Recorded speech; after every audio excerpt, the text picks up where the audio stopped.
ఇప్పుడు ప్రొడ్యూసర్ బన్నీవాస్ గారిని మాట్లాడాల్సిందిగా కోరుకుంటున్నాం. ఫస్ట్ కంగ్రాచులేషన్స్ వాసు గారు. అంజయ్య తీసిన సినిమాకే కదా స్పీచ్లు కూడా ఎడిటర్ని పెట్టుకోవడం బెటర్. నేను first of all thank you so much అండి ఇక్కడికి వచ్చిన మా మీడియా మిత్రులందరికీ. ఎందుకంటే ఇన్ని సినిమాలు నియర్లీ నేను బుక్ మై షోలో చూస్తుంటే 7 to 8 ఫిలిమ్స్ విత్ అదర్ లాంగ్వేజెస్తో సహా ఇన్ని సినిమాలు రిలీజ్ అవుతున్నా కూడా మా అనే ఒక చిత్రానికి మీరందరూ కూడా నిలబడి ఈ చిత్రాన్ని ప్రమోట్ చేసిన విధానం కానీ ఎప్పటికప్పుడు నాకు సజెషన్స్ ఇస్తూ సార్ ఇట్లా చేయండి అని చెప్పి ముందుకు తీసుకెళ్తున్న విధానానికి నిజంగా మా మీడియా మిత్రులందరికీ కూడా థ్యాంక్ యూ సో మచ్ అండి. ఈరోజు అంటే నాకు కొంచెం స్పేస్ దొరికింది కాబట్టి నేను ఈరోజు నిజంగా ముఖ్యంగా నేను మాట్లాడవలసింది మా డిఓపి గురించి.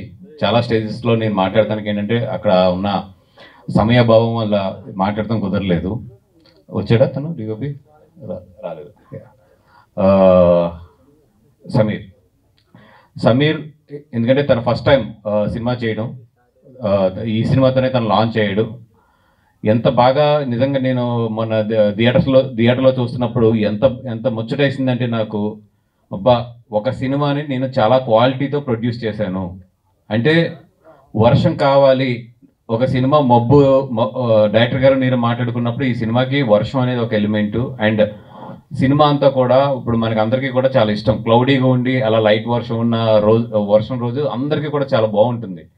థియేటర్లో ఆ మూడ్ క్రియేట్ చేయాలి, అట్లాంటి ఒక మూడ్లో ఒక సినిమా రన్ అవుతే బాగుంటుంది అంటే అది అంత ఈజీ టాస్క్ కాదు అది ఒక డిఓపికి.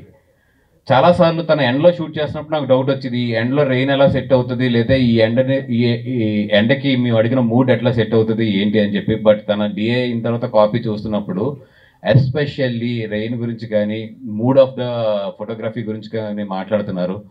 తను నిజంగా చాలా మంచి కెమెరామ్యాన్ అవుతాడు తను. 100% థ్యాంక్ యూ సమీర్.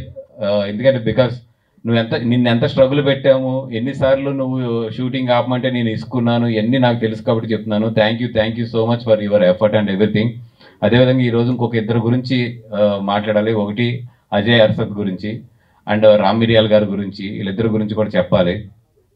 రామ్ మిరియాల్ గారు ఇచ్చిన సూఫియానా సాంగ్ కానీ రంగనాయకి సాంగ్ కానీ ముందు కన్నా కూడా సినిమా రిలీజ్ అయిన తర్వాత దాని యొక్క ఇది చూస్తుంటే నెంబర్ ఆఫ్ వ్యూస్ చూస్తుంటే చాలా బాగా వెళ్తున్నాయి. అంటే నిజంగా చాలా మంచి మెలోడీస్ సుఫియానా అనేది. బిఫోర్ సినిమా రిలీజ్ నేను నిజంగా ఏంటంటే మంచి సాంగ్ ఏంటి వెళ్ళట్లేదు అనుకున్నాను, కానీ దానికి అంతా కూడా ఇప్పుడు సినిమా రిలీజ్ అయిన తర్వాత అది చాలా బాగా వెళ్తుంది ఆ సాంగ్. అండ్ సెకండ్ థింగ్ మా అజయ్ అర్షద్ గారు ఓ రోజు తన ఇంట్లోనే చేసుకుంటాడు. తన ఇంట్లో ఒక రూమ్ పెట్టుకుని జాగ్రత్తగా చేసుకుంటూ ఉంటాడు. రోజు తన ఇంటికి మణికొండకి వెళ్ళి రావడానికి నాకు ఏంటంటే ఒక గంటన్నర పోతున్నప్పుడు అజయ్ని ఏమడిగానంటే, నేను డైరెక్టర్ గారు ఏమన్నా అంటే, అజయ్ ఇక్కడ దాకా వచ్చి మేము ఇక్కడ కూర్చుని మళ్ళీ వెనక్కి వెళ్ళాలంటే మాకు 3-4 అవర్స్ డేలో పోతుంది, ఏం చేద్దాం అంటే, సార్ నేను మీ దగ్గరికి వచ్చేస్తాను అన్నారు. ఫస్ట్ టైం ఒక మ్యూజిక్ కంపోజర్ తన మొత్తం సెటప్ను అంతా తీసుకొచ్చి ఒక ప్రొడ్యూసర్ ఆఫీసులో కూర్చుని రూమ్ పక్కన చక్కగా డైరెక్టర్ గారిని వీళ్ళందరినీ కూడా కూర్చోబెట్టుకుని, సార్ ఇది ఓకేనా, ఇది ఎట్లా చేద్దాం అని.